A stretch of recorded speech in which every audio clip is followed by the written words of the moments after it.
moderator, Shelley, who you met earlier. So I'll turn it over now to Shelley. Okay, well, these are the doers.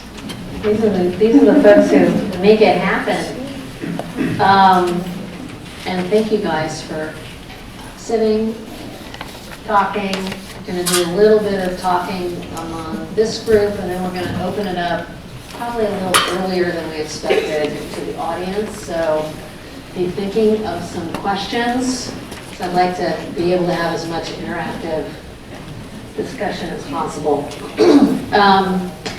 So maybe we could just start by each of you commenting, just kind of briefly, what do you think the big opportunities are in Austin to link housing and transportation? You want to start, Sean Michael? Sure. Well, I think there's a lot of opportunity to make progress because, quite frankly, we're so far behind with transit development. We're probably about a few decades behind, just off the cuff. And so we've got a lot of catching up to do. And that gives us the opportunity, as we work very quickly to try to create a high-capacity transit, or even just expand our local transit network, to get out ahead of it. We don't have a big network in place yet where it would be very difficult for us to try to acquire large parcels for affordable housing development or mixed-income housing development around the infrastructure. We haven't built the infrastructure yet. So we do have an opportunity now to get out ahead of it. As far as what we do have in place now, I think there are some opportunities that we haven't taken advantage of yet. There's been a lot of focus on mixed income TOD around Metro Rail stations, and we have some success stories there and more to come. And I know rail transit is very exciting, very sexy, but still 97% of all the transit trips taken in our system for the foreseeable future will be on a bus. Sorry to disappoint people. We will have rail take a greater share, but for the foreseeable future, fixed route buses and other bus services will be the core of what we do. We just introduced our first investment in a bus rapid transit system called Metro Rapid, about to introduce the second line. Just as a juxtaposition, Metro Rail, which has had a lot of focus on TOD for good reason, there's 9 stations, 8 of them in Austin. Well, when it's all said and done, we're going to have 70 station areas around these first 2 Metro Rapid lines in all sorts of different communities that are already very amenable to transit. And there's a lot of opportunity there. And I think we need to look beyond the rail line, continue to focus on it, but also give some attention to some of the other transit assets that we've introduced. In addition, just one other thing I'd like for people to keep in mind is that there's a lot of focus and attention on the Central Corridor for very good reason. It's going to be a huge and impactful investment should we make it. But it's not the only high-capacity transit that we're envisioning in the region. And there are lots of opportunities, lots of progress being made to extending high-capacity transit to other places in the region that are already affordable, which are where our market rate workforce housing are in some of the more outlying communities through Project Campus. And we can talk more about that later. But there's lots of opportunities because we have so much catching up. Yeah, John Michael mentioned that we're years behind in transit. We're also years behind in affordable housing development.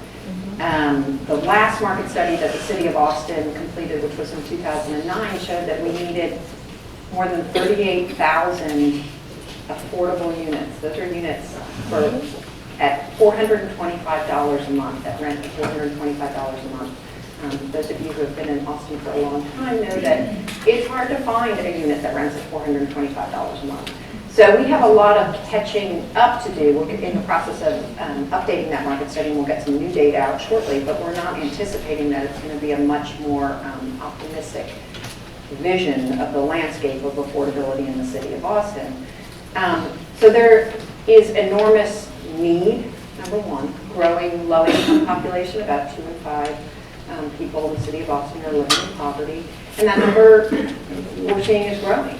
We have growing in terms of our jobs. Yes, we've had an enormous We've had great economic success in the city of Austin, but we also find that about a quarter of our jobs pay at or below $13.50 an hour or less.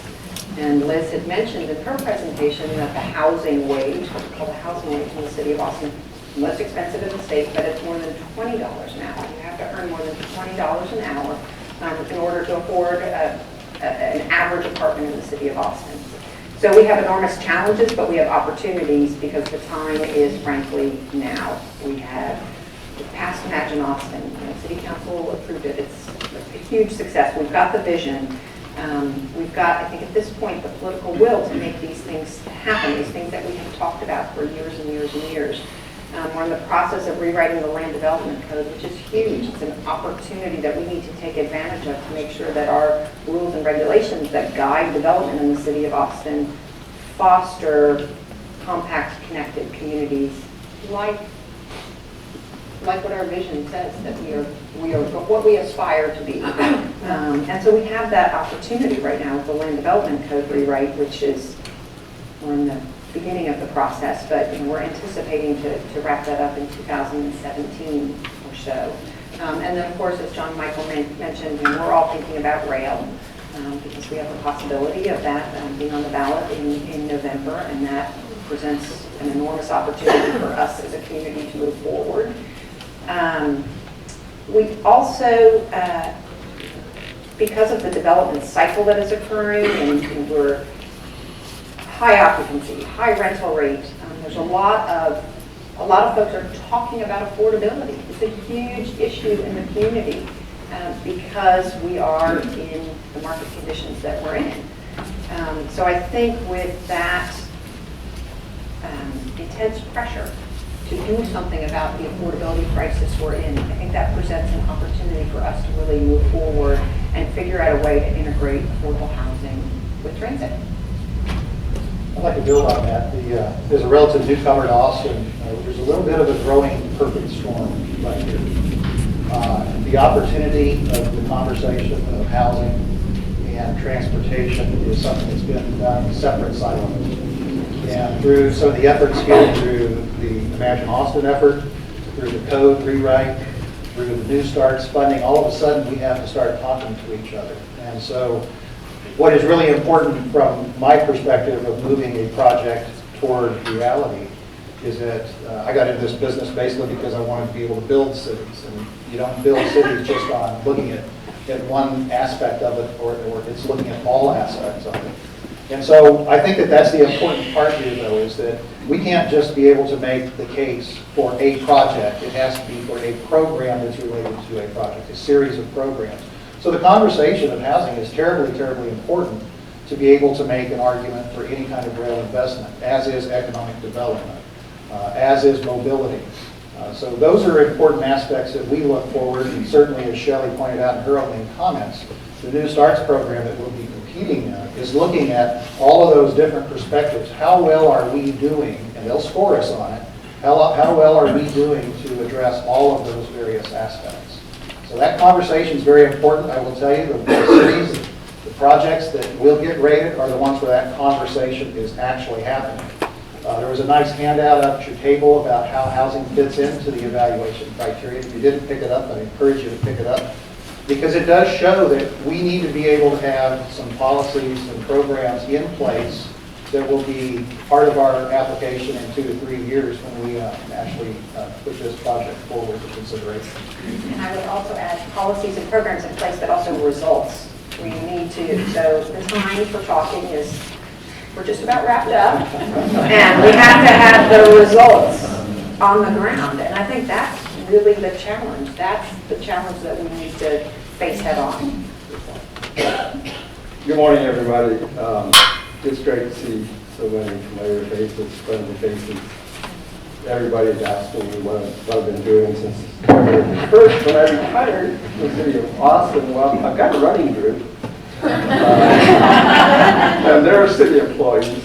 And it's just great on 6 o'clock on Thursday morning, and everybody knows that I'm a morning person. I run with a group of city employees. I asked them recently, what should I tell you guys on this panel? And the conclusion of the group was, they said, you're no longer a city employee, so don't sugarcoat it. And then I also ride my bike on warm afternoons in the spring. And I asked them, and they're not associated with the city at all. And they said, well, give them some examples, some tangible examples that folks can understand. So I totally agree with all the panelists that the challenge for Austin right now is in the, what I call plan implementation activities. We got a good vision that needs to be updated and honed as we go forward in Austin. We've got specific plans and policies in place. We have the Riverside Corridor Plan, we have station area plans. They're all lacking from coordinated, consistent, known implementation strategies. And sometimes they're hard to communicate to the public the advantages of implementing those plans, but using my bike group's advice to me, make it tangible. Let's talk about how fortunate Austin is with getting tremendous investment downtown. Everybody knows about the condos. They all have tremendous positive fiscal impact, meaning they generate more money than they cost in new services. I don't, whether you accept Angelo Economics 9-1 or Chris Weinberger's 20-1 or a more conservative view, they generate more taxes than it costs to service them. So, and they provide employment. They particularly the new hotels, which is just phenomenal. No place in the universe is that happening. That many hotels without any, virtually no city subsidy. Austin's very lucky. But those hotels are going to provide service level jobs. Where could those folks live? Probably most of them not downtown. The subsidy to make it work happen downtown isn't going to work. But what if we just had a strategy that helped those folks and everybody else who works downtown live along the transit corridor? It's ready-made. It works. Because one thing the Red Line does effectively is provide transit to downtown. Yeah, I was working, I've mentioned several times the Twin Cities. You know, that's also a region that didn't have a transit system until very recently. And when they built their first line, the Hiawatha Line, and we were tracking the development around the stations, very quickly, people who worked downtown that were priced out of downtown started moving to the next station or the second, third, fourth station out because they can get down to their jobs really quickly. So it's definitely a reality. But maybe maybe we could dig a little deeper here. And Mandy, I'm going to put you on the spot. What do you think some of the big barriers are to preserving affordable housing, building new affordable housing? This is a big number of people that we're needing to accommodate. And what's, you know, in a place like Austin that has such heart, what's in the way? The biggest barrier is money. I would say we've been very fortunate to have a very supportive and united city council that has been knowledgeable of and committed to affordable housing. We were very fortunate to have overwhelming voter approval for our most recent round of affordable housing bonds. That was in November of 2013. That's $65 million, which sounds like a whole lot of money. In terms of housing development, it's not a lot of money, and we have enormous housing needs. With the 2006 housing bonds, we were able to accomplish a lot of well-located affordable housing. We created more than 3,400 units all over town, including our first transit-oriented development, Foundation Communities and Station, which is very exciting, right on the red line at MLK. But it's, in a lot of ways, it's baby steps. It's those demonstration projects. People can see things on the ground. But we've got huge housing need, and we can't all do it with public subsidy. Public subsidy provides a very small piece of the puzzle. It is going to help create housing for extremely low-income people, folks on fixed incomes, housing for the homeless, low-wage workers, people with disabilities, elderly. There are certain populations, that's where the subsidy should be driven to, and that's what we've done a good job with. But we need to have also look at it from a broader perspective that we have housing needs across the spectrum. We have folks, low-wage workers, folks who are working in the hotels downtown. They may not qualify for deeply subsidized housing. They still need affordable housing. And our housing costs are rising so rapidly, and new construction in general can't meet the needs because it is so expensive. New construction is always more expensive than preserving existing affordability. Liz had a really important map that I love that showed kind of the transit lines and where all the housing that's right for redevelopment is located.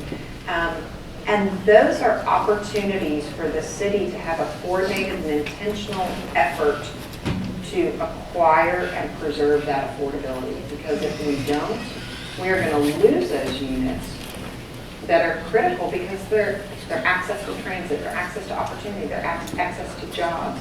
And it's a better and smarter investment.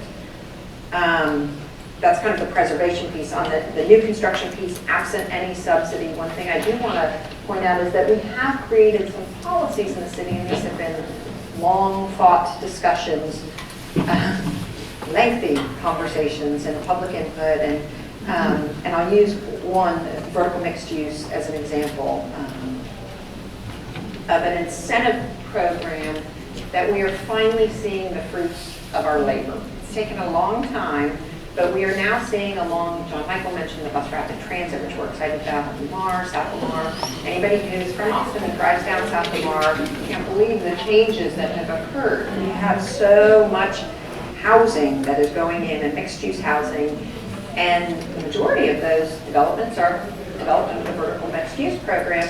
And right now we have more than 300 units. These are all in high-opportunity areas that are affordable to people at or below 60% median family income. So they're not deeply affordable, but they sure are. They're renting at maybe $850 a month, which is a whole lot less than the $1,200 to $1,400 a month you're seeing on those lines. So below market rate, affordable, without any public subsidy.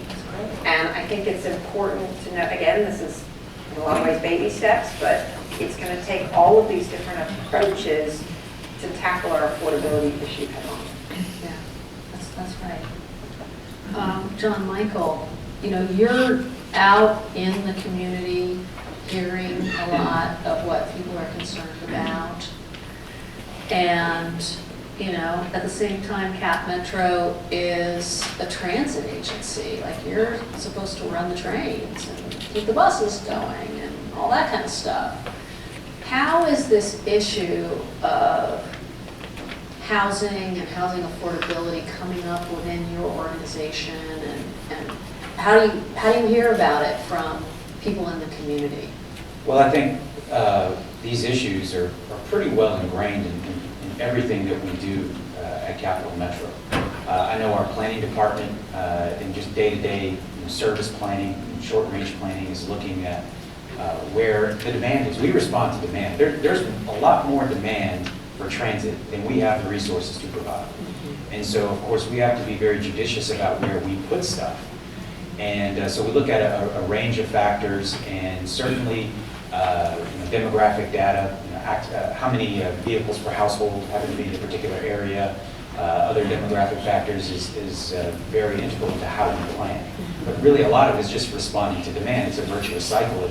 If people ride and as demand increases, well, we respond by putting more transit in. Right. And so certainly where affordable housing is located plays a big role in where we put service on a day-to-day basis. But looking longer term, we certainly, planning is a pretty incestuous, business.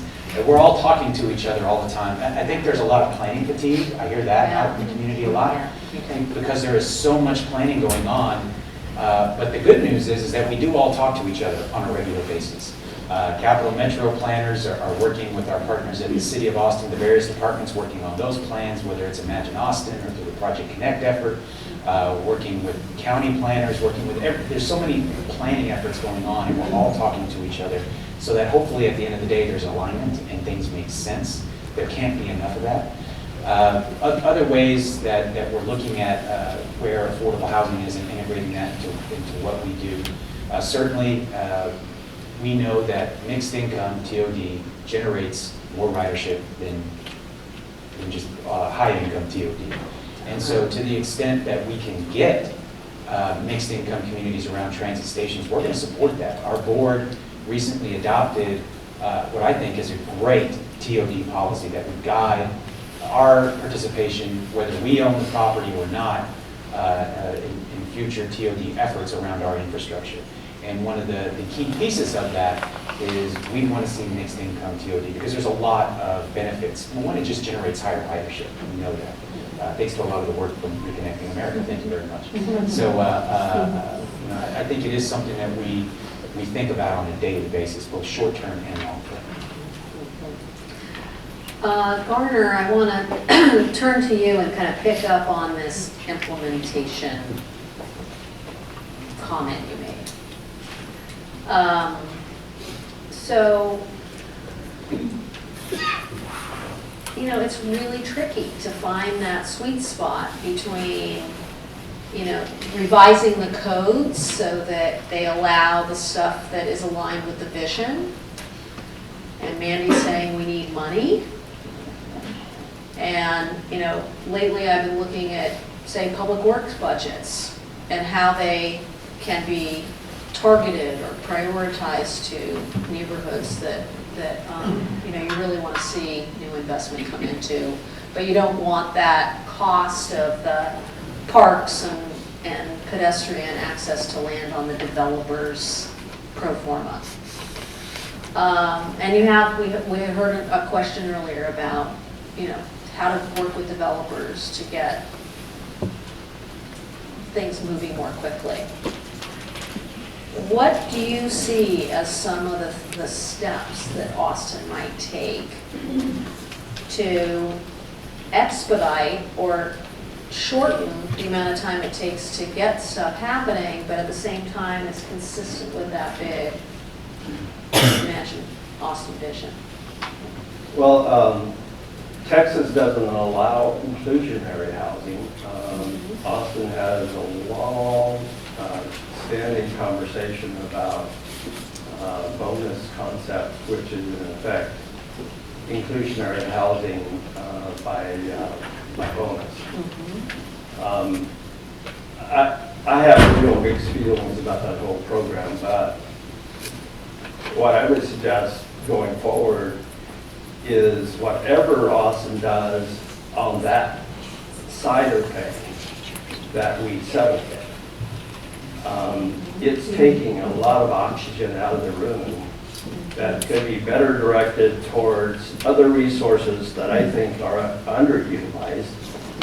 And I suspect it needs to stay in place because I think politically, and I think people want to require developers to provide some affordable units, and I think that it has been effective in a limited way.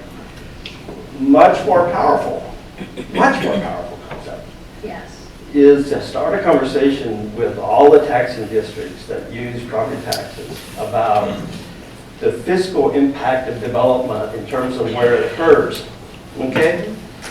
If residential units are built on the perimeter of the city, all our services has to be extended. And we all know that. And we can calculate the cost to the county, we can calculate the cost to the school district, and to the city. And we could figure out, I think, a method of taking a portion of the benefit, meaning it's positive to get infill development along our transit lines in so many ways from a fiscal standpoint. I'm not suggesting using all of it. Right. You know, we want to leave future taxpayers their fair share of the benefit of a compact and connected city. But there's a substantial amount of money that could be support tax increment districts for our stationary plans or our corridors. I think the regulatory issues on BMU, whether you agree with them or not, have reached sort of a stasis. And they're emerging in a kind of fragmented, rough way, but that's to be expected because they were opt-in, opt-out. So this law allows it and this law doesn't. I think that could deserve a little attention with the code project. To what extent we use these opt-in, opt-out systems because they predict a fragmented development pattern. Tax increment could also help with getting the infrastructure in place that is needed. We have some very successful tax increment projects, builders of tax increment projects. Couldn't have been done without the resources of the tax increment district to get the infrastructure out there. Right. Huge expensive infrastructure and open spaces and trails. Right. There are smaller versions of that that I think really could advance plan implementation. Yeah, I think if I can Please. jump in, I think TIFs are incredibly underutilized, and I'm perplexed by it in this city. I think the statewide cap is 10 or 15% of assessed value can be put into a TIF. Our city cap, which is much more conservative, because it's not a budget office, is 5%. We're currently at 1%. There's a lot of wiggle room between 1% and 5%.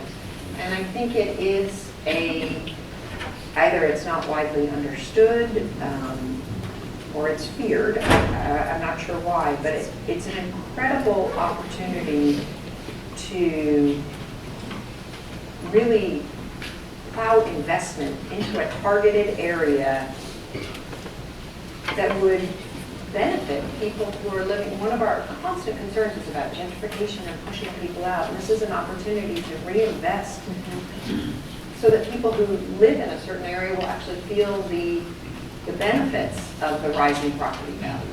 So I would like to see that conversation advanced quickly. Not just, I mean, rail is part of it, but also with respect to affordability. We have communities across the country, including Dallas, that in TIFs use a portion for affordable housing. That's a phenomenal use of tax increment funds to reinvest in those targeted areas for affordable housing. Yeah, I think that clearly cities are kind of maturing the whole use of tax increment financing to get more community benefits, and in many cases to build or operate the transit systems, which is super important. And there are even some places that are looking at even more kind of adventurous value capture strategies, you know, assessment districts and that kind of thing too. So I think you're onto something there, because I think being able to frame the tax increment tool as a way of helping a community get some of the benefits of having to go through all this change is a powerful argument. Kyle, I want to turn to you because you have worked in so many cities. So, And you know, places like Denver that are really, you know, building their transit system really rapidly, They're also kind of adding layers of bus rapid transit, et cetera, to it. What do you think some of the examples are from other places you've worked that could be helpful to this community? And I mean, in terms of keeping, you know, the notion of the transit project moving forward, but also using it as a way of catalyzing development around the stations. Well, I would offer that there's, the biggest generator to the discussion in many cities I've worked at has come from the region. And it has been a regional type of a solution, whether you look at Salt Lake City, whether you look at Denver, when you look at Dallas. It was all about looking at the challenges of growth that they were encountering, the issues of congestion and mobility that were being encumbered by that growth. And the challenge that I think that we see, that I recognize as I came in here a year ago, was the value that Project Connect brings to that conversation. I view that the regional discussion of transit, where we look for the future, had been a missing element here locally. You had the Campo long-range plan, then you had a couple of one-on, one-off type of projects that were teed up. But without benefit of that Project Connect vision, there was no idea of where you would go. But along with that regional vision, those cities that have been successful has been an associated regional funding approach. And that's where Project Connect hasn't fully answered the mail on that one yet. So one of our great challenges is an incremental approach. We start with the next project being Central Corridor without benefit of having the overall regional plan. And I'll give you an example in Denver. Denver has a full penny sales tax, but the Fast Track program that they're moving forward with is a $7 billion additional tax on top, 0.4 cents over the next 25 years, I believe it is. But that was a contract, basically, with the public that said, okay, in exchange for that extra 0.4 cent increment for the next 25 years, we get a line here, a line here, a line here, and so on. That's a different story than what we've got here. We're saying, we're asking you to put that next project in the ground with the understanding that there are other projects and other requests to come in the future. So I think that's the big challenge that we have in those successful areas. Salt Lake City has had a similar type of a regional approach that spawned off of their visioning process. And so I think that's really the big challenge. That's nothing new for Austin, though. I-35 is a great example of the highway building. Our mobility, we've kind of stuck our head in the sand for the last 30 years. We've been dealing with the incremental approach. I said to someone the other day, I've never been in a city that had more incomplete highway interchanges than Austin. and the reality is, that's plant-based. What can we build to meet the demand that we have today? And so I believe that what we're trying to tee up is, and I appreciate Liz's comment, one of her graphics, I believe it was 250,000 people here in 1970, so 250%. And I know that we've had the idea of welcome to Austin, now go home. No, we're not coming home. I'm not leaving. And so I think everyone still views Austin as just the little sleepy little town that we knew and loved. And the reality is we have nearly 1 million people in the city, which is really striking when you look at these other communities and you go, well, where is the mobility element? We only have one highway and a couple of other little limited access highways. It's a striking example. So I think the challenge, and you hit it square on this morning, it is funding. Mandy mentioned it on the housing side. Funding is going to be the issue on the on the transportation side. There needs to be a big conversation about where this city wants to go. Imagine Austin starts to build that. It starts to look in a little bit more. Denver had its limitations on growth. They had to be able to build up in order to be able to build and sustain their tax base. They were surrounded by other communities.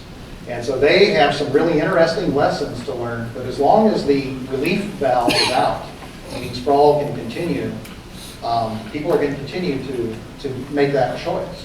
I was also intrigued with Liz's comments, in addition to the elderly being a big substantial growth here in the future, Yeah. we're losing the young homeowners with families substantially because they are driving to qualify further out, and that creates tremendous strains on not only the transit network, but also the roadway network as well.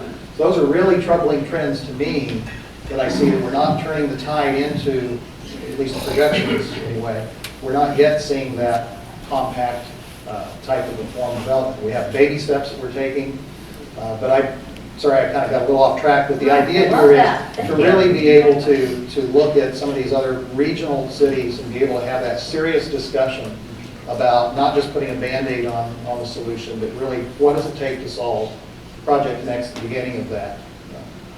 I'll jump in here because I think Kyle said a lot of great things that I think really go towards that first, or that question you asked me. What are some of the barriers and challenges that we face here?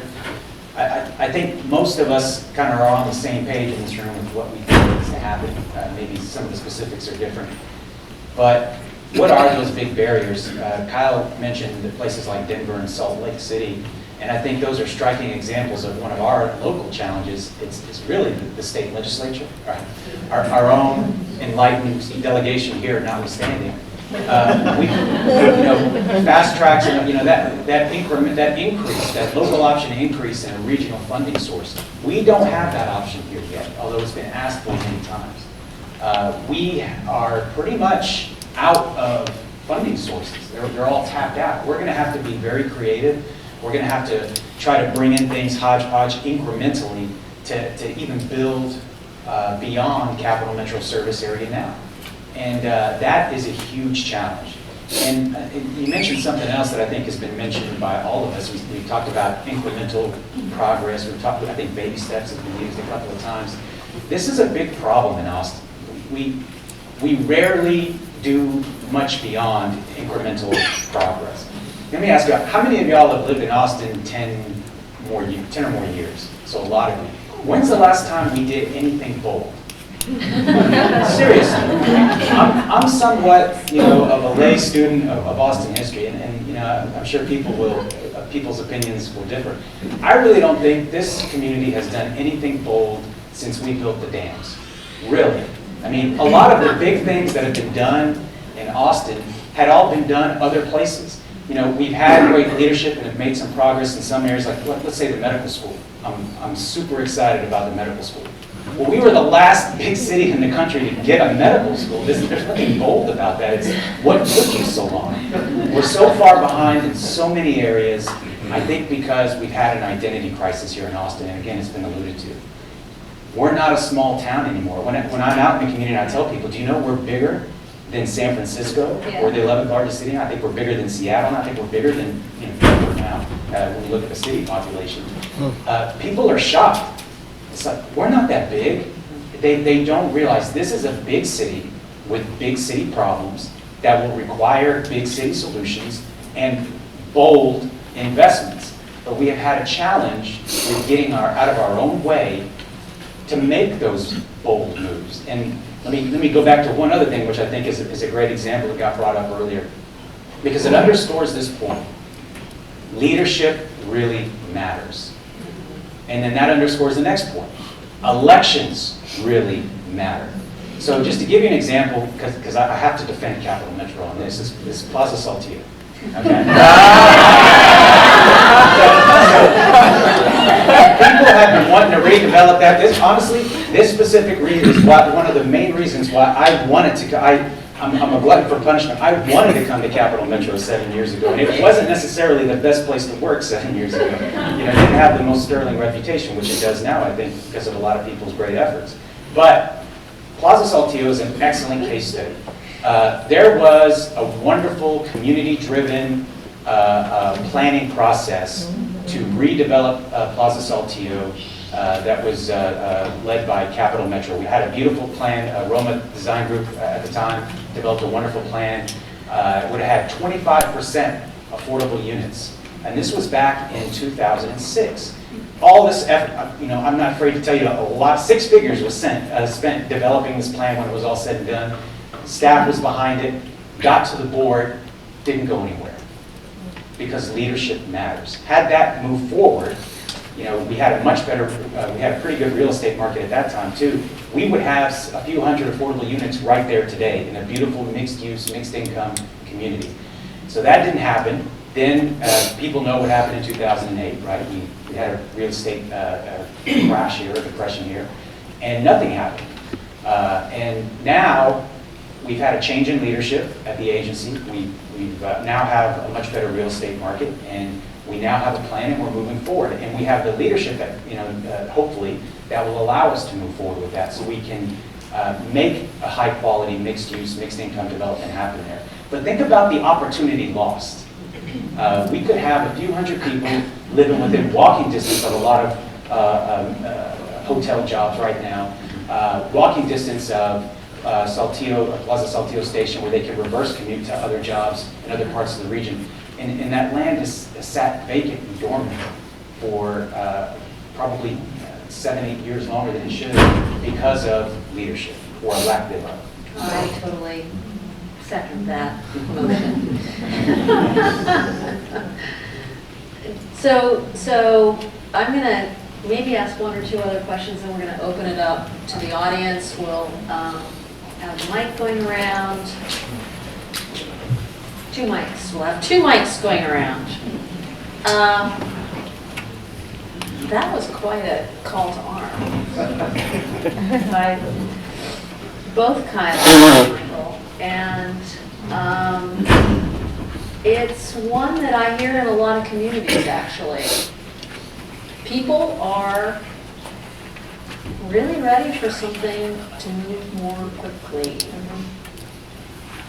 And they want to see that their tax dollars, for instance, are really getting used effectively. And it is a big adjustment, thinking that you're kind of in a small town and you're almost 1 million people. So, Garner, I want to start with you on this question. What do you see? You mentioned the consolidation of some of the taxing districts, but what do you see as some of the visible projects that link together housing and transportation that came out of the Imagine Austin plan that you think really kind of could catalyze like a new direction? Are you talking about projects that are presently built? No, stuff that you have envisioned in Imagine Austin. Is it certain places as the leading edge? Is it certain infrastructure as the leading edge? Well, Imagine Austin endorses the concepts of mixed-use, walkable communities. There's a huge consensus on that. We use compact and connected to describe in shorthand the physical manifestation of that. The task force that worked on Imagine Austin developed a broader concept which they call complete communities, which brings in more than just housing and transit, but also the services that are available. Transportation is expensive. I just talked about that this morning. There's one form of transportation that isn't expensive. It's shoe leather. And then there's a level above that, which is bicycles. And both of those support transit. Transit is very expensive, not in Austin to the users. It's just inconvenient to Austin users not because of Cap Metro. That's not the cause of it. The cause of it, our development pattern. We're spread out. And when you have a socialized, and I don't mean that negatively, a social service, you have to provide the citizens access to it. So Cap Metro has to try to serve the whole jurisdiction that pays for the service. And when you do that, you can't increase the frequency. So it's always going to be unsatisfactory and inconvenient until we get these density nodes developed. And it's chicken and egg. It's sort of the situation. We should try to get them developed as soon as possible, be very opportunistic about it if they have potential for transit. And after transit happens, we need to have the wherewithal. And I know we're looking at tax increment financing for transit. I have really doubts about that, because I think it's needed to grow the city to support the transit. And if you use it to pay for the transit, then you kind of don't have a paddle to get up the street. So I think the opportunity, we have so many plans and we have so many policy issues, I think, resolved. Maybe we haven't communicated that they're resolved. But I think they're generally resolved. And it's time to focus on implementation. And when we implement, we can improve those plans. Imagine Austin's a long ways from perfect, but the way we perfect it is to resolve to implement it and then use the charter mandated annual review to get it home it. I don't know if that makes sense. Yeah. Maybe we'll go down the line here. So Kyle, what do you think the kind of one or two big next moves should be? Where do I start? I think the interesting part of this conversation is there are so many different elements that come together to make Austin what we want it to be. And the one thing I would applaud is the conversation that is moving forward right now to be able to merge these efforts. So the idea, I know the council took action this week with the Joint Task Force for Housing, Transportation, Land Use, merging those efforts together. I had the opportunity working in Charlotte, where CATS is the Department of Transit within the city. All those departments got together, they understood the New Starts process and how they'd be rated, and they all worked together to basically improve their ability to be successful in the rating. That's what's going to happen with this task force that's being initiated. So we'll be able to be more successful in that regard.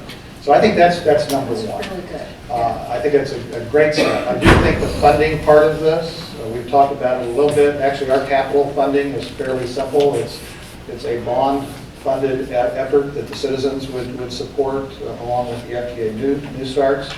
The operating fund is a tougher nut to crack. We do have Capital Metro that has put some substantial sum in their long-range plan. We may have a little gap. We have to look at some options to fill that gap. I agree with the TIF discussion. That's typically more land-based, how we can actually grow the resources as opposed to fund a transit project. That's the more typical approach. So I think the funding is a big part of this question. But I think the bigger part, I do want to circle back around a little bit to John Michael. We do tag teams a little bit yesterday afternoon. We're doing tag team here. I do believe that this is, what does the city of Austin, what do they want to see this city to become? Perfect storm? Imagine Austin. To set the stage up for that. If you don't know where you're going, this is my George Harrison quote that I use. If you don't know where you're going, any road will get you there. You've established a roadway, a path of what you want to see. Now, part where everybody has to kind of chip in to be able to make that happen. That's where the political will comes in. And I think we've got good political leadership at this point. Everyone knows we have issues, we have challenges, we need to do something big, we need to do something bold. I think the question of that is, that's where the rub is how big and how bold is where we are. So I think that's the biggest challenge I see. I think there is a need to move forward. There's another phrase that we use, and that is, don't let perfect be the enemy of the good.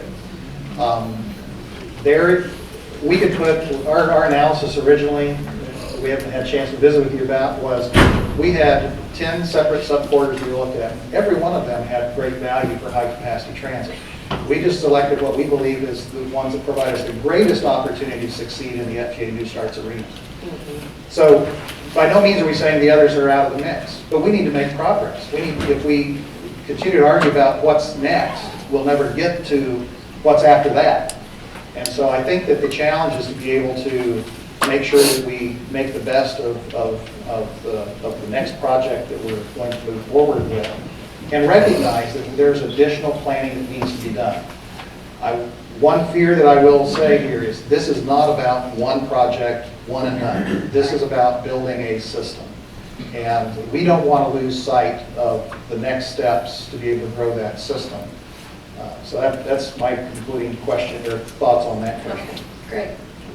Yeah, I will say, in terms of important next steps, I think we are well positioned right now. I think Councilmember Morrison, Kyle, you alluded to it, put forth that resolution, which was supported 7-0, we're thrilled, for the Housing Transit Jobs Action Team. So I think it's this great opportunity to get multiple departments a seat at the table and have that conversation about all of these different policies that we're contemplating and how they're all interrelated through the lens of New Starts. We know that this is coming up. We know that.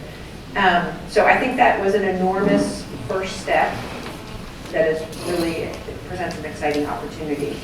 There are a couple of things that I think are critical to getting accomplished in order to achieve affordability within this transit vision. One of them is having a very intentional preservation strategy, which the city does not have right now. We're working on that.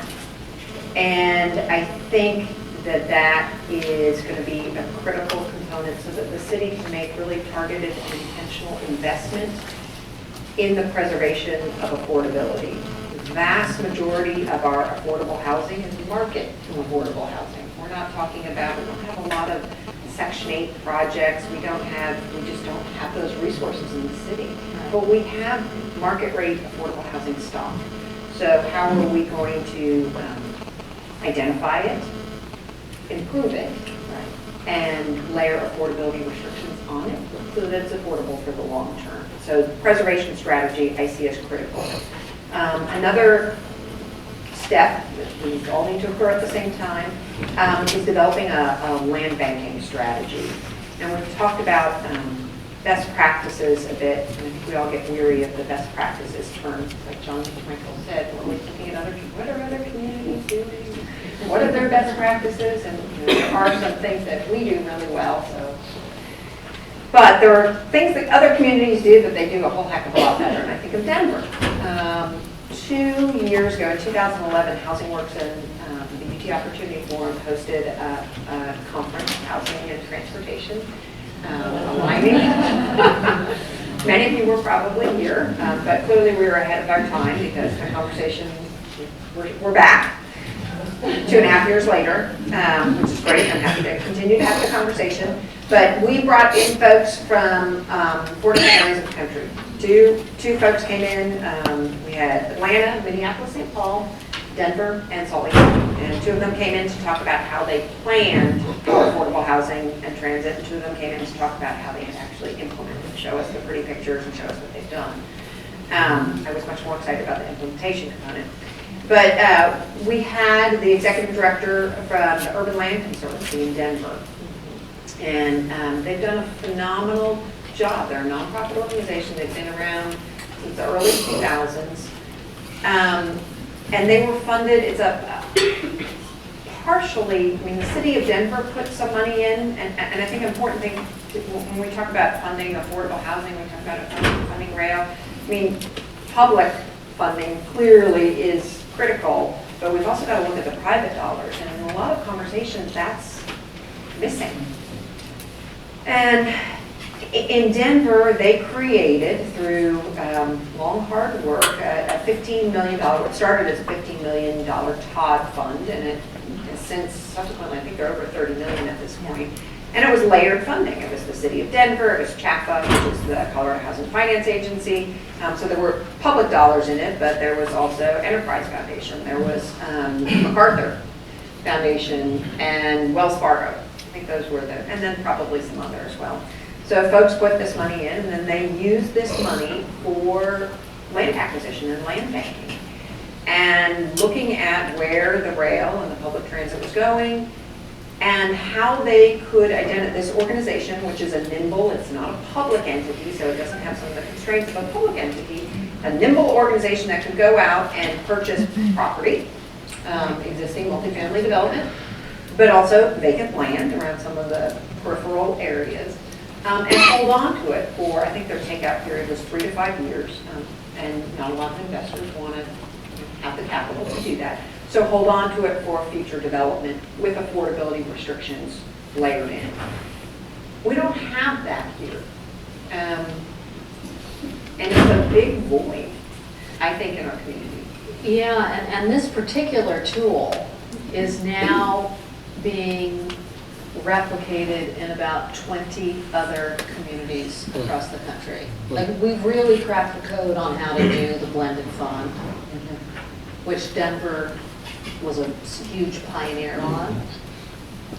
So there's real understanding by banks with Community Reinvestment Act responsibilities, by foundations who want to give back to the community, national foundations and local foundations. So it's definitely a model to look at. John Michael, you want to give us a quick thought? I'll try to be quick. But next steps, I have to agree with Manny. I mean, everything's much easier when you own the land, right? You know, we look at some of the success stories that we have locally that we brought Mueller, you know, we have the time. And the other thing, there's a lot of people who are critical of Mueller. It's not done yet, right? It's still going to be 10, 20 years before that thing is done. And but we had the time to, maybe too much time, to plan and to make it happen. For as long as Saltillo has taken, at least we own the land, Yes, so we that's can, right. you know, we That's can right. be patient.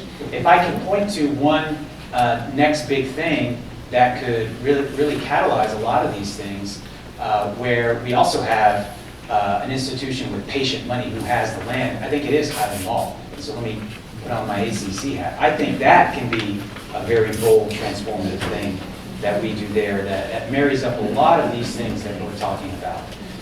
So there are things underway which could move the needle in some of these areas. But I think it's been mentioned, another big step that we need to take that could be very important is Code Next, although it's going to be a few years from now.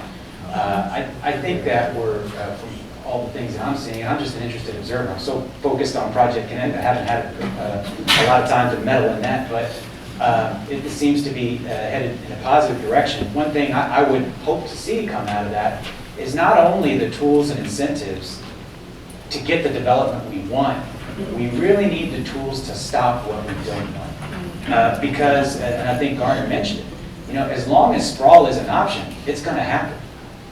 And we need to put some things in place to not only encourage and incentivize what we want, but also make it much more difficult for the stuff we don't want.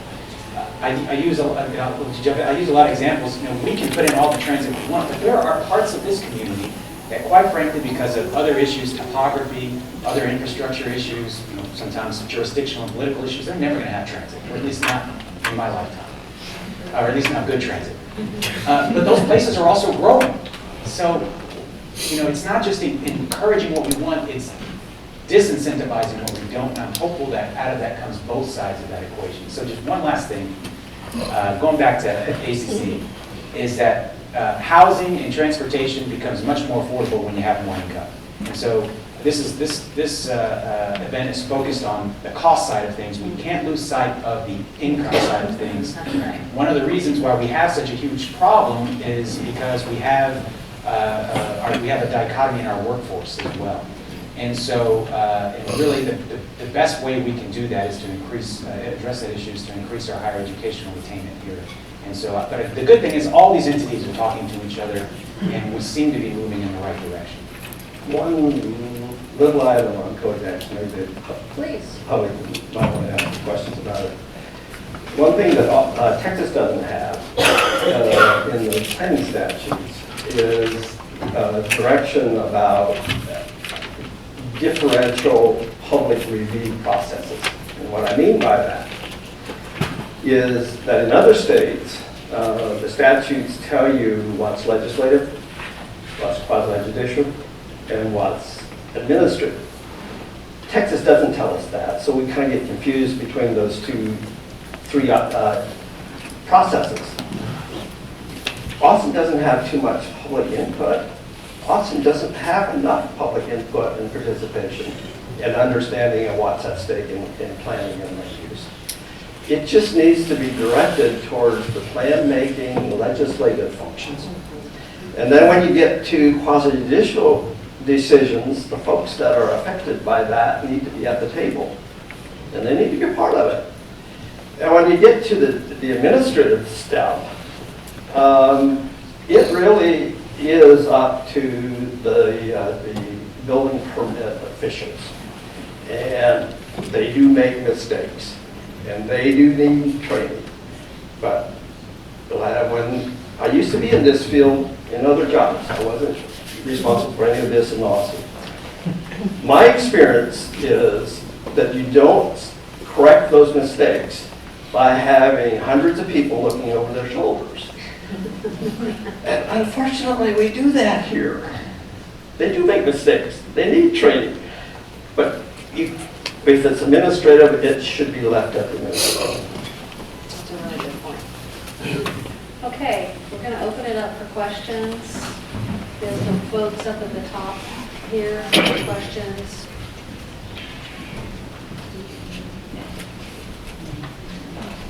This question is directed toward John Michael. You mentioned the opportunity for 70 station areas around the Metro Rapid lines, and also toward Mandy and the opportunity for the affordable housing bond, and merging those two, creating a TUD zoning overlay, not necessarily for a half-mile stationary district, but maybe an eighth of a mile or a quarter mile out from those station areas, so that you encourage and incentivize more multifamily. And, you know, what you're pointing out on South Mar, it's already happening, so how do you make sure it happens on all those station areas? Well, that's a great question. One thing, I was on the planning commission around the time when the All Systems Go referendum was held and passed and the red line was authorized. One of the things that the city, I think, was very smart about in doing right away is the city didn't have time immediately, or the funds, quite frankly, to plan those 7 or 8 station areas.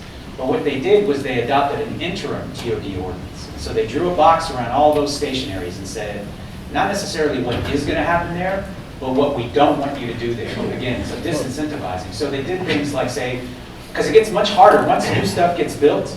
It takes a long time for you to be able to scrape that and replace it if the numbers just don't work out. But the ordinance says we don't want auto-oriented uses around these station areas. So no drive-throughs, no car washes, none of that, until we have an opportunity to go in there, work, and engage the communities around there and plan for what we want that station area to be like. And then the city went and did, I think, 3 station area plans. So I think it was smart. It was kind of placeholder. We'll get to this. Just don't screw it up until we get there. And I think that could be something that maybe gets done even before Code Next finishes up. Let's preserve, at least not let some of the stuff that'll make it harder for you to do what you want there in the interim until we can get there. And all of the station area plans that were adopted, let's see, we have also Saltillo, MLK, and Lamar. Yes, it was at the time, I think it was Lamar. Have affordability goals. And goals are important. I mean, getting the number out there is really important. They certainly don't have affordability requirements for multiple reasons.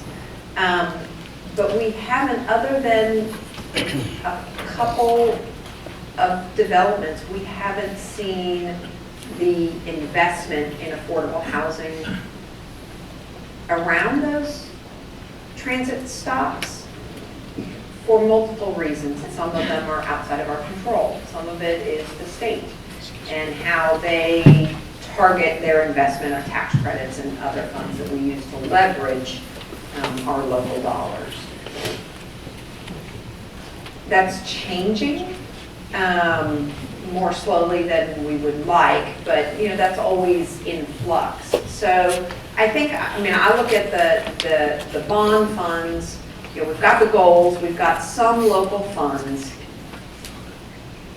and some of those dollars are going into the TODs, but we're not targeting the funds just into those TODs, and part of the reason is because it is all privately owned land, the vast majority of it. I mean, we have a couple of public sites, but unless you own the land, as John Michael said, you have very little control, and particularly in our city. We can incentivize, but incentivizing affordability without the actual dollars tied to it is incredibly difficult. When we own the land, we require it, and that makes it much more likely to occur.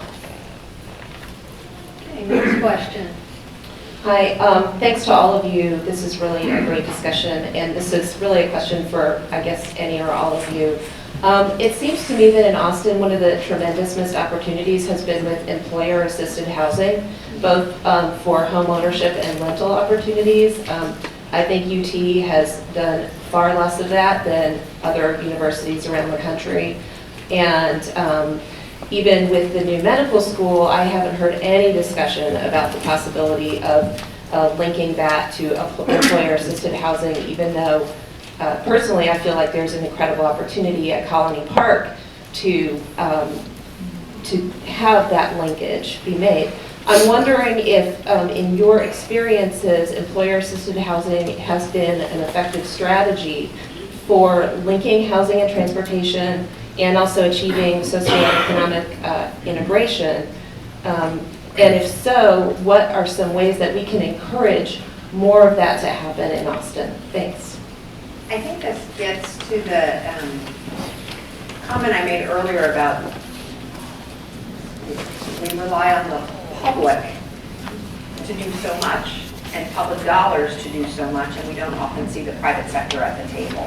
So I think this is a great question, and I will say that we haven't seen employer-assisted housing. We've had discussions with Austin ISD, have had discussions with multiple private employers, but I think the best example is the University of Chicago, and Isabel, I know you know this example, but for the rest of you, the Metropolitan Planning Council, is that right, in Chicago, did a study, and there's fabulous maps showing where folks who worked at the University of Chicago at the medical center, where they lived for the employer-assisted housing program, which provided both rent subsidies and then also down payment assistance for first-time or home buyers, sorry, not first-time home buyers. But that rent assistance and the mortgage assistance was tied to living within proximity of work. So it had to be within a certain amount of a transit stop, but also close into work. And seeing the before and after maps is really striking when you think about how spread out employees are. And this gets to Liz's study as well. And we have an enormous number, UT in the city of Austin, of lower wage employees. And where are they living? And what is it costing them? And what could they save? And what could employers, how would this benefit employers in terms of having not just more satisfied employees, but having employees who are on time, who, if they have a crisis at home, they've got to go get their kids, they don't have to drive out to Hutto to go get their kids. There are just multiple benefits to employers, both tangible and intangible, but we haven't seen employers take advantage of this. What we are starting to see finally, though, which I think is interesting, is employers addressing the other piece, and that's transportation. We're now getting more and more interest from major employers. They come to Capital Metro because they hear their employees going, they're not on time to work, or they have to come from far away. What are our options? They're coming to us now. What can you do to help us get our employees to work? And so we have seen a lot more interest in things like employer pass programs for Capital Metro. We are anxious and want to work with them on that kind of stuff. They actually just hired somebody who's doing nothing but that now. That's how much interest we've got. So at least they're starting to think about that. But I don't know much about employer-assisted housing, but it seems like they could also step up and address that as well. But at least they're talking about the transportation piece of it. I'm glad the conversation started because that's a big piece of the puzzle is the employers. But and I don't know if this is the case with employer-assisted housing. One of the big incentives, though, there's actually tax incentives for the employer. There is. To help with transportation expenses for employees. So that's, And in Illinois, there's tax incentives for employer-assisted housing. There you So go. again, there's a mismatch between where we want to go as a local community and our statewide vision. Two examples that could be looked at. University of Pennsylvania, I understand, has like a state-of-the-art employee-assisted housing program. And Boulder, Colorado, all of Boulder is not affordable. Other subsidized housing. So their strategy is to get transit passes on RTD, and they have pushed that. Virtually everybody that works in Boulder has a transit pass. Well, I would note that the Chicago model of employer-assisted housing predates the state legislation.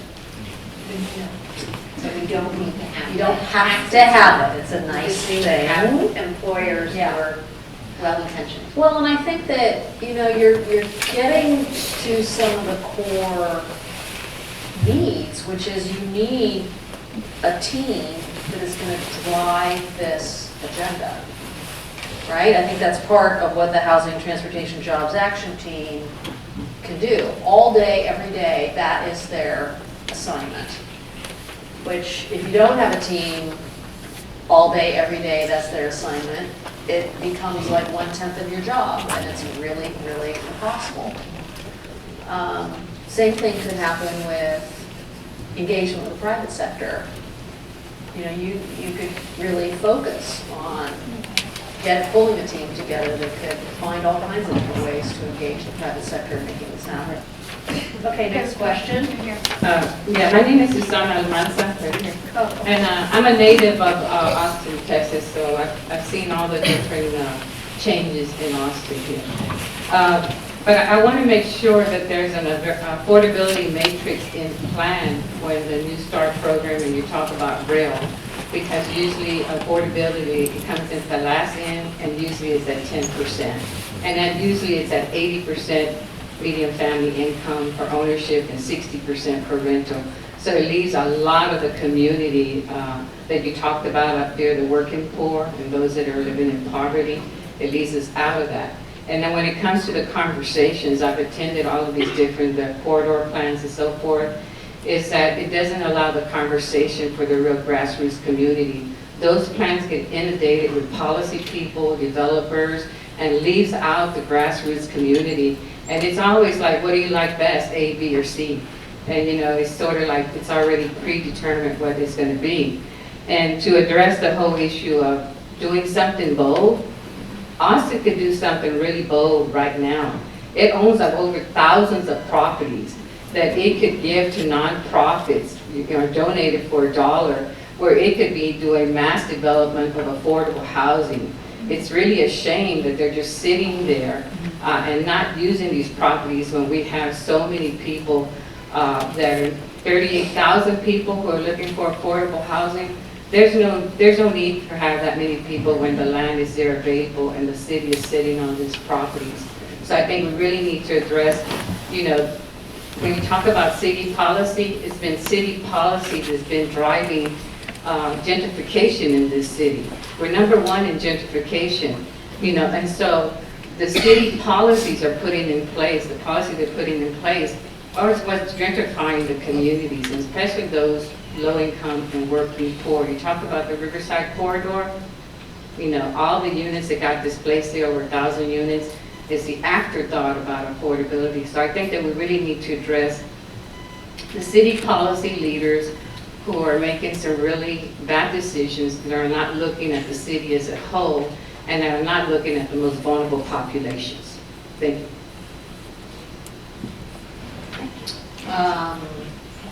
Anyone want to comment on that? Well, I think Riverside Corridor is very instructive. And Shelley, I don't know if you know Riverside or not, but it was providing a lot of housing it was built in the 70s and 80s, a lot of student housing. And when we created UNA, which is the University Neighborhood Overlay, with the goal of having more students in Central Core, a lot of students no longer live there, a huge amount of affordable housing stock for low-wage workers and low-wage working families. And actually, Liz Mueller's class did a study, this was several years ago, on the Riverside Corridor and looking at, again, there are a bunch of tax credit properties there, so there are some more traditionally subsidized housing developments there, but I think Liz has passed on more than 3,000 units, and these are just market housing, market affordable housing. Huge amount of redevelopment that was occurring closer to the downtown area. It's kind of working its way out.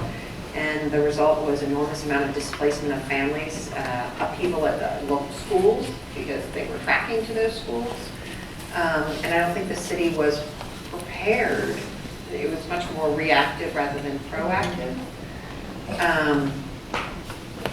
And what we're seeing, that the units that are going in, I mean, there were some marginal amount of affordability that was built into them, that was kind of negotiated deals for affordability, but the result of the units that we lost, they were averaging about 85 cents a square foot in rent, and the units that are going in are more than twice that. So there's no, it illustrates kind of one of the problems of losing families with children from the urban core. You know, where are those folks going? They're going farther and farther out. What is that doing to our schools? It's really hitting multiple levels, but this is just, the city was not there at the beginning of the process. It was, you know, I think the city was much more reactive. Well, good to have lessons to learn from, I guess. Next question. Hi, I'm over here. Oh, thanks. Should be on. It Okay, is. I'm a native Austinite too, but actually worked in the Bay Area for the past 4 years on these issues on regional planning, where they were operating under a state mandate to decrease vehicle miles traveled, get people out of their cars, to decrease greenhouse gas emissions. And appropriately, that resulted in more attention on investment in transit. However, to get the highest delta, a lot of attention was paid to getting affluent commuters out of their cars, and therefore thinking about investing in very expensive extensions to high-speed rail. But the communities that I worked with saw a lot of cuts in bus service. They were low-wage workers, and there was a trade-off that really negatively impacted them. I'm wondering if that kind of trade-off discussion is being teed up here in Austin. That's a great question. And in fact, one of the things we're extremely mindful of as we look at a high-capacity trunk line, if you will, is how do we alter the underlying bus network? Going to John Michael's point, that the bus is still going to be the workhorse of the transit program here. What we'd be looking at is restructuring the bus network to create feeder opportunities, but by no means would we be decreasing the overall bus program in order to fund the rail project, if that's what it turns out to be. That's a real issue, and LA certainly wrestled with that lawsuit that they had to wrestle with because they were taking money from the bus program to invest in the rail program. So we have some lessons learned from that experience. So we are looking at that. But you hit on a very important point too, and that was the costly extensions to get the choice riders. We're looking at two aspects. We definitely want to provide opportunities for the choice riders, new riders to be able to come onto the system. But we also want to be able to help serve the people that need the access now too. And that's where I think the affordable housing conversation really hits, is to make sure that we are aligning our project in areas where no households with no cars or affordable housing entities are being better served. So I think we're acknowledging that that's an issue that we'll have to address as we go through our planning process. Another, because nobody here has planning. I know you happen to be sitting behind the guy you need to talk to, because we actually have at Capital Metro, we have plans to expand and improve our underlying bus network anyway. And we have a plan called Service Plan 2020, which was done about 3 or 4 years ago, which is the future of our bus service. Now, we're at the point where we need to revise that, and I think the plan is to do that in the next couple of years, to start talking about it. Now that we have the Project Connect vision, now at that point we'll know what projects have moved forward out of our North Corridor study, what we're going to work towards developing in the Central Corridor. Part of that plan will be, how do we restructure our service, because we don't want to lose the utility of the bus service, because there's a lot of things that it does that rail is not going to be able to do in the short term or medium term or maybe even the long term. So those kinds of conversations will be had with the community. We'll also look at where's growth occurring, what neighborhoods, the demographics are changing. It gives us the opportunity to take a step back and say, how can we optimize and grow this very, very important service? Because we don't want to leave anybody out from our transit network, given our limited resources. Okay, let's take another question. This question is kind of a piggyback off of the employer-assisted housing question. To what extent is Cap Metro and some of these other interested parties, are they involved in the economic development initiatives of the city to attract big, private sector companies, big job creators? I mean, I feel like in reading Community Impact, you're like, great, Apple's coming and they're building a huge campus out on 360, and that's great. And there's no way to get there unless I sit on MOPAC or on 360 for 45 minutes to get. So to what extent are they being engaged in the conversation of transportation, and are they being kind of held accountable for some of that impact, the traffic impact? Well, we talk, but I think you make a very good point. I don't know if, and I'm not the one directly engaged in those conversations, but I don't know that there's a lot of alignment. Certainly, there's there's new employers coming to town in areas where I think some of us at Capital Metro would say, gosh, there's so many better places you could have put that. Because this goes back to a point I made earlier. There's some parts of town, you mentioned one of them, where it's very unlikely we're going to have the ability, given geographic constraints, given funding constraints, lack of infrastructure. There's no sidewalks on 360. And most of the employers are way up on a hill above 360. Even if we had a bus stop on 360, nobody's going to walk up that hill and back. So, there's those kinds of challenges. I don't think there is alignment. Certainly there could be changes to our economic development strategy, maybe looking at our incentive packages and targeting them to certain areas, maybe Imagine Austin activity corridors or some of the activity centers in Campo.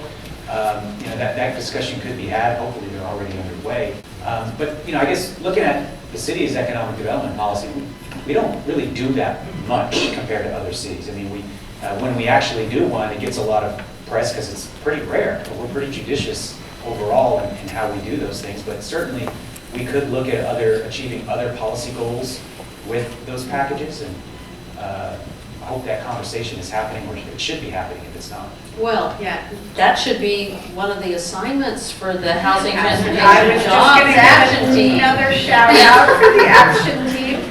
Whoever's on that is going to be But I will say, I have to echo what John Michael's saying about alignment between jobs and transit hasn't occurred, but also between jobs and housing. Oftentimes, what you read in Community Impact is Apple's coming and the median wage they're going to pay is $150,000, or I don't know, whatever it is. It's a big number, and so that's supposed to get people really excited. But for every $150,000 job, there are people who are supporting that job. So we're also creating those lower wage jobs. It's not just about that one programmer who's going to make a ton of money. It's about all of the people it takes to support that particular company and that investment that we're making.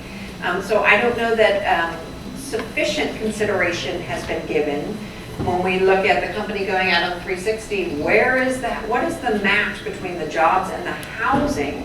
Not just the jobs and the transit, but we need to factor that in as well. There isn't affordable housing out there. We're not seeing sufficient investment in affordability out there. So we need to be more intentional about aligning all three things. And I hate to put too much pressure on the housing transit jobs action team, but No, there's a apologies. lot of work. There's a lot of work in that area to be done if those conversations aren't occurring. I think they can be persuaded to go to better locations.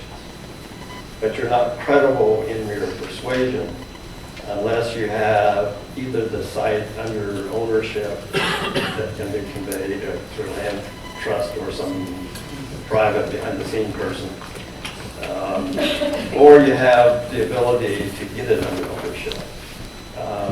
And to talk to an Apple that's about to come to town and say, we really want you to go in this this node, this mixed-use node, but it is not anywhere near, it's fragmented. You're not going to get to the starting point. So I think the land trust issue relates to that also.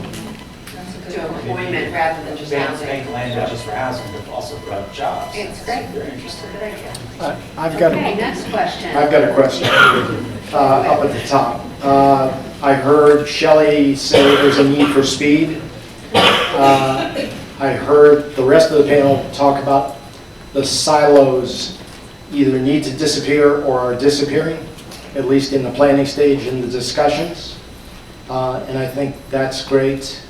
Public-private partnerships kind of have jumped in and out of this conversation. One of the things that really strikes me is there's a huge amount of inertia that occurs, and one of the ways to get past that is to inspire people. Examples, SpaceX, the X Prize, basically SpaceX said, do something besides the government getting a rocket out. Non-motor-powered flight, Gossamer, etc. Is there an equivalent kind of question we could ask for inspiring the leaders so that they couldn't avoid moving forward in this area? Could we do a proof of concept? Could we somehow lay out a prize? $10 million, $100 million, it's a number. But go after a truly inspiring vision of what you do.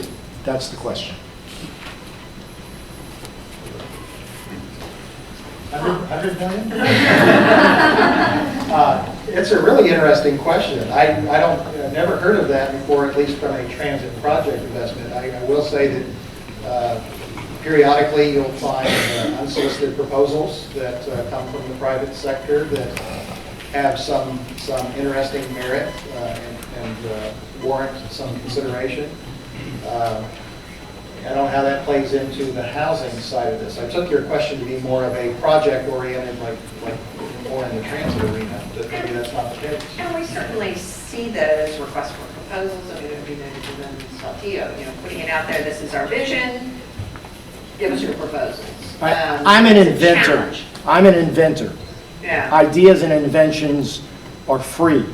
So figuring out how to get, I do think some of that has been, I'm not an expert on this, but I see stuff on the internets, which I guess in this day and age makes you, apparently just having a blog makes you an expert in just about anything. But, I think there have been some competitions for designing, prefabricated homes that are very cheap. That's right. Where, and I think now we're finally looking at much smaller units, Micro micro units. apartments, micro units, tiny houses. So I do think there has been some private innovation there. Housing is just a need, a basic human need. And there have been inventors who say, okay, well, let's take, I love the container house. Have you seen some of those? We have all these containers floating in the ocean. They're just littering up, making, besides people are turning those into bars and houses. So I do think there's some of that innovation on the housing side of things. True, I don't know that the public sector is ready to adopt some of those things, but maybe the private sector. So for example, well, it's not the best example because it's not, well, at least my personal opinion, not in the best location for transit, but we have a nonprofit that's looking at doing a village east of town with those tiny houses on it for folks who are transitioning out of homelessness. Very cool project, and they put it where they could put it, and we'll And react to it. it's all privately funded? It's all privately funded, so there's some of that stuff going on the housing end of it. I don't know if any of that's happening with transportation. Certainly Hyperloop sounds cool. But I think it's going to take a while for that kind of stuff to catch up to the need for transportation. Want to go from the top there? Yes, my question is, I would like to get your thoughts on the definition of affordable housing, because we've thrown the term around a lot, and with the changing demographics of Austin, and depending on where you're coming from, like I visit my brother in Columbia Heights in DC, and I lived in California, so affordability to me is very different than affordability would be to someone who's a native Austinite. So will that change in terms of how do we make that paradigm shift in terms of some people I talk to, affordable housing is synonymous with ghetto, so, or, you know, Section 8 housing. So how do we change that and what, if anything, can we do from an education standpoint? And that's one of our challenges in affordable housing is the actual name. I'm not a proponent of changing the name to make it sexier or but we have a problem with the definition because affordable housing is incredibly broad. HUD technically defines it as paying no more than 30% of your gross income toward rent and utilities or household expenses. And that would then be affordable. Well, that doesn't get to the income level. We have plenty of people who are high income who pay more than 30% of their income toward housing expenses, and our public dollars shouldn't be driven in that direction. It is definitely a challenge because people often confuse affordable housing with who it serves. And we have different segments of the population. We have, 30% and below is the median family income, and those are people who are typically very low wage working families or people on fixed incomes. They're often served by the housing authority, the public housing authority, which is a different source of funding from nonprofit developers or private developers that do Section 8. It's a very complicated funding system, and affordable housing is bigger than subsidized housing. And so that's one of our challenges in the affordable housing community is to make sure that people understand that all of us need affordable housing. That's a critical component for everybody living healthy, happy, successful lives. Because housing is your largest, typically on average, your largest expense. Transportation comes next. But looking at it from across the spectrum, I think is a huge challenge, and making sure that people don't confuse. Incredibly important to have subsidized housing because that's housing that provides, it meets an enormous need in the community, but the spectrum is large and broad, and we need to make sure that we're encouraging and facilitating affordability across the spectrum. People really need to see it, and just real quick, and I'll have to give Sunshine over here and Walter a shout out. They just need to see it. If you look at any of Foundation Communities developments, a lot of those negative perceptions, I think, go away. And I think Housing Works has done a great job with their bus tours of getting people on the bus, not our buses, but y'all's buses. And laws against them. So, but taking people around to show them, high quality, mixed income, and affordable housing developments. So this is not a ghetto. I mean, these are great projects. I live next to M Station, and it's something that adds a lot of value to my neighborhood. And I think once people see it, they'll start to understand when they meet the people who live there. So these are the people who take care of us. They're nurses, they're child care workers, they're public servants. I think that's what people need to see. And that's our challenge, is educating the broader community about what affordable housing is and what it does and why it's critical to the success overall of the community. The Imagine Austin actually talks about a broader concept, which is household affordability. And it really came out of the citizens that participated in the process who thought we needed to start devising a method of calculating the total cost, which is housing, transportation, taxes, and utilities. So, and I know there are real complications with how we interact with the federal government and so forth and their definitions. But that's where the plan is going. And I think it is a better barometer and will result in better results in the long run if we can refine that idea. I'm going to take one last comment up there in the back, and then we're going to break. Or not quite breaking. Can I go there? Yes. Yeah. Okay. Sorry. Hi, last time I was in here, Mark Strama of Google was promoting telecommuting as a potential tactic for debating mobility issues. To what extent do you think that that's just a perk, or can it scale up as some kind of solution for some of these issues? It depends on the issue.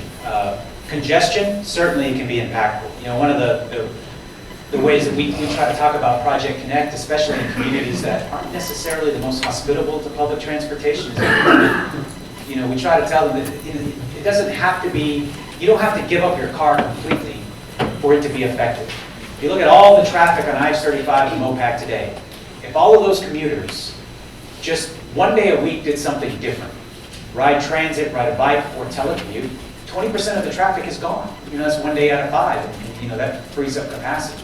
So what we talk about with transportation, and I think we're talking about it with housing, is we need it all. We need more people telecommuting, we need more people going flex schedules, we need more public transportation, more bicycle infrastructure, more pedestrian. We need it all. We need more subsidized housing, we need more middle income housing, we need it all. But certainly telecommuting could be an incredible tool for addressing some of our congestion and air quality challenges. But again, a lot of that's dependent on employers, right? We talked about the role of the employer. So, we're all for it. Yeah, not to pile on, but many cities do use all those various tools, and your suggestion of 1 day a week, do something different, I mean, Denver has done that very successfully.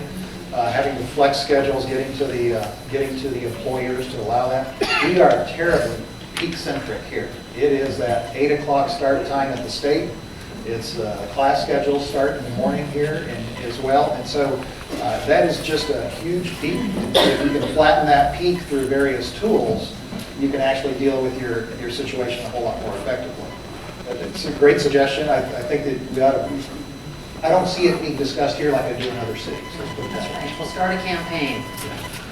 Okay, let's thank the panel. Yes.